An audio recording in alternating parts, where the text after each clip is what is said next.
Hey everybody, welcome to another deep dive with us. Today we are going to be tackling national development, Mm. and I think this is going to be a really fascinating one. Um, Absolutely. we're going to be looking at this through kind of the lens of economics and history and all these Yeah. different places and times. Like hmm we're going to be talking about ancient Rome, we're going to be talking about modern day Sierra Leone, Right. colonial America, hmm post-Soviet Uzbekistan, like all over the place. And some of the really interesting things I think we're going to get into are like, Yeah. why is Nogales, Arizona so much richer than Nogales, Sonora, Right. even though they're right next to each other, Fascinating. literally divided by a fence, but it's like two different worlds. Yeah, and that's a great example. I think, one of the things that's so interesting about this topic is that Hmm. the answer is not just about like geography or resources or anything like that. Right. It's about something much deeper. Yeah. And that's institutions. Okay, so institutions, Yeah. for those of us who haven't like spent Mhm. our days buried in economics textbooks, Right. break that down. Like, what are we really talking about here? Yeah. And why should we care about these institutions? So I think a good way to think about institutions is they're like the rules of the game. Okay. The formal and informal systems that determine how a society functions. Okay. So, it can be things like laws and property rights, Hmm. but also social norms and cultural values. Okay. And the reason we should care is because these institutions create incentives Yeah. for people to behave in certain ways. Yeah. And those behaviors over time have a huge impact Hmm. on a nation's development trajectory. So going back to Nogales, Yeah. are you saying that the difference between these two cities side by side Mm-hmm. boils down to different rules of the game? Exactly. In Nogales, Arizona, you have institutions that protect individual rights. Mm-hmm. They encourage entrepreneurship. Right. They ensure a relatively level playing field. Right. These are what economists call inclusive institutions. Okay. But south of the border in Nogales, Sonora, Mm-hmm. you find a different set of rules. Right. The institutions there tend to concentrate power and wealth Okay. in the hands of a few, Mm-hmm. often at the expense of the majority. Yeah. These are known as extractive institutions. Wow. Okay, so basically, inclusive institutions help everyone rise, hmm while extractive institutions hold people back. That's a great way to put it. Yeah. But is this just like a modern phenomenon, or Yeah. do these patterns exist throughout history? Absolutely. History is full of examples of how institutions have shaped Mhm. the fate of nations. Oh, Okay, let's take a trip back in time. Shall we ever heard of the Black Death? of course, the plague that ravaged Europe Mm-hmm. in the 14th century. Right. Tragic stuff. Yeah. But what does that have to do with institutions? Well, as horrific as it was, the Black Death actually had a surprising impact on the development of institutions in Europe.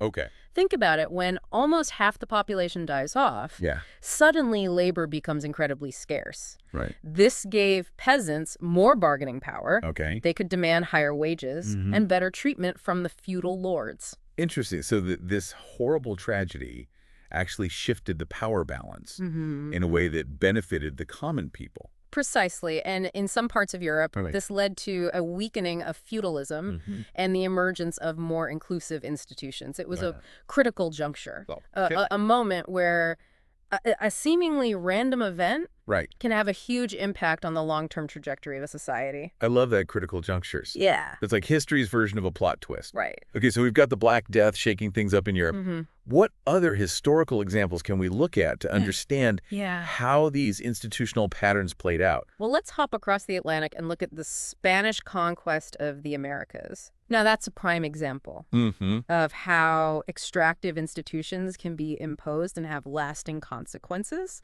Yeah. The conquistadors weren't exactly known for their Okay. inclusive approach. Not exactly gold, glory God. That was their motto, right? You got it. Extract as much wealth as possible and move on. Their goal was to exploit the resources and labor of the indigenous populations for their own benefit. Right. They didn't invest in developing the region or creating institutions that would benefit everyone. Yeah. And sadly, the legacy of those extractive institutions Mm-hmm. continues to cast a long shadow over many Latin American nations today. That's really thought-provoking. Yeah. It makes you wonder about the ripple effects of these historical events. Mm-hmm. Like, are we still dealing with the consequences of Right. choices made centuries ago. The institutions that were established or in some cases destroyed Right. during those pivotal moments have had a profound impact Hmm. on the distribution of wealth, power, and opportunity. Yeah. Even to this day. Okay, so we've got inclusive institutions versus extractive institutions. Mhm. We've got critical junctures Right. that can shift the balance of power. Yeah. But how does this all play out in the long run? Right. What happens to societies that get stuck in these extractive systems? That's where things can get really challenging. Right. Extractive institutions tend to create a vicious circle. Okay. Think about it. If you're in power and the system allows you to extract wealth and resources from the majority, Right. why would you want to change things? Yeah, if you're benefiting from the system, Right. you have no incentive to rock the boat. Exactly. So those in power under extractive institutions often actively resist change. Hmm. They may stifle innovation, Right. suppress dissent, and perpetuate inequalities Yeah. to maintain their control. So it's like a self-perpetuating cycle. Mm-hmm. Extractive institutions lead to more poverty and inequality, Right. which then makes it even harder to break free Exactly. from those institutions. It becomes this deeply ingrained pattern that's incredibly difficult to disrupt. And unfortunately, we see this playing out in Right. many parts of the world today. Yes, in many, many places. Give us some real-world examples. How does this vicious cycle actually manifest itself? We'll take a look at sub-Saharan Africa. Okay. Many countries in that region have struggled with poverty, conflict, instability for decades.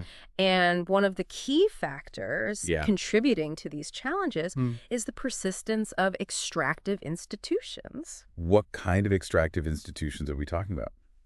Think about corruption. Okay. When government officials use their power for personal gain instead of serving the public good.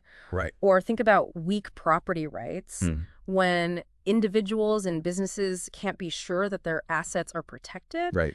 These kinds of institutions create an environment of uncertainty, discourage investment, and make it incredibly difficult for people to escape poverty. It's heartbreaking. It's like people are trapped in a system Yeah. that's rigged against them. That's a powerful way to put it. Yeah. And it's not just happening in Africa. We see similar patterns in other parts of the world, too.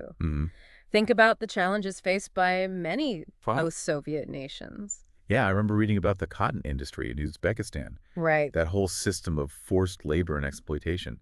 It's shocking that something like that still exists It is. in the 21st century. And it's a direct result of the extractive institutions that were put in place during the Soviet era and have persisted in various forms even after independence. Right. The cotton industry is still largely controlled by the state, Wow. with little regard for the rights of workers or the environment. Like those old patterns of control and exploitation are just baked into the system. Exactly. And it highlights the fact that transitioning from extractive to inclusive institutions is a long and complex process. It's not something that happens overnight. Okay, so it's a tough road, but there must be some glimmers of hope, right? Yeah. Are there examples of countries that have managed to Absolutely. break free from this vicious cycle and build more inclusive systems? History is also full of stories of resilience, reform, and transformation. Okay. Take England, for example. Their path toward inclusive institutions was a long and gradual one. Okay. Think back to the Glorious Revolution in the 17th century. Okay. Memory's a bit fuzzy on that one. Remind me what happened. Well, in a nutshell, it was a moment when the English Parliament asserted its power over the monarchy. Right. This shift in power dynamics paved the way for more representative government and laid the groundwork for the development of more inclusive institutions over time. So it's a gradual evolution toward a more democratic and equitable system. Precisely. And even in the United States, we can see how deeply entrenched extractive institutions can be dismantled, albeit slowly and painfully. You're talking about slavery in the Civil War, right?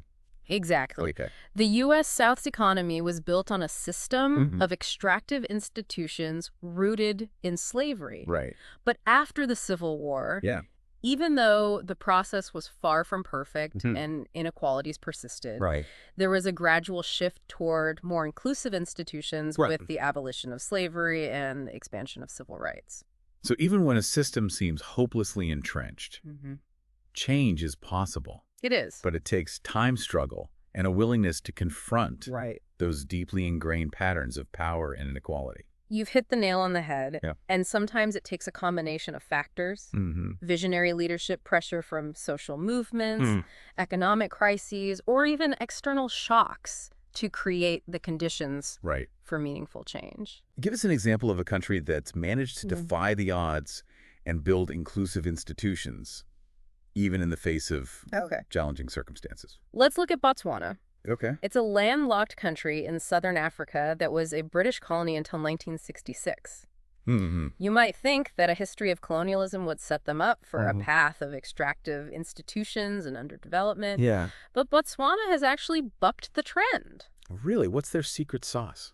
Well, it's a complex story, of course, but one key factor is that they've managed to establish relatively inclusive institutions. Okay. Partly due to the persistence of their traditional systems of governance. Interesting. Which emphasized consensus and consultation. So they've managed to blend traditional values of inclusivity with modern systems of governance. Precisely. And they've also benefited from wise leadership that prioritized investments in education, healthcare, and infrastructure, creating a more equitable and prosperous society. Okay, Botswana is a fascinating example, but it's still a relatively small country. Right. What about larger, more complex societies? Can they also make this transition toward more inclusive institutions? It's certainly more challenging, but not impossible. Okay. The key is to find ways to empower broad segments of society to create those critical junctures that can disrupt the status quo and to foster a culture that values inclusivity, innovation, and the common good. It sounds like a tall order, but if we want to create a more just and prosperous world, it's a challenge we have to embrace. I couldn't agree more. It's about recognizing that we're not passive bystanders in this process. We all have a role to play in shaping the institutions that govern our lives. So we've seen how these historical patterns of extractive and inclusive institutions have shaped the world we live in today. Yeah.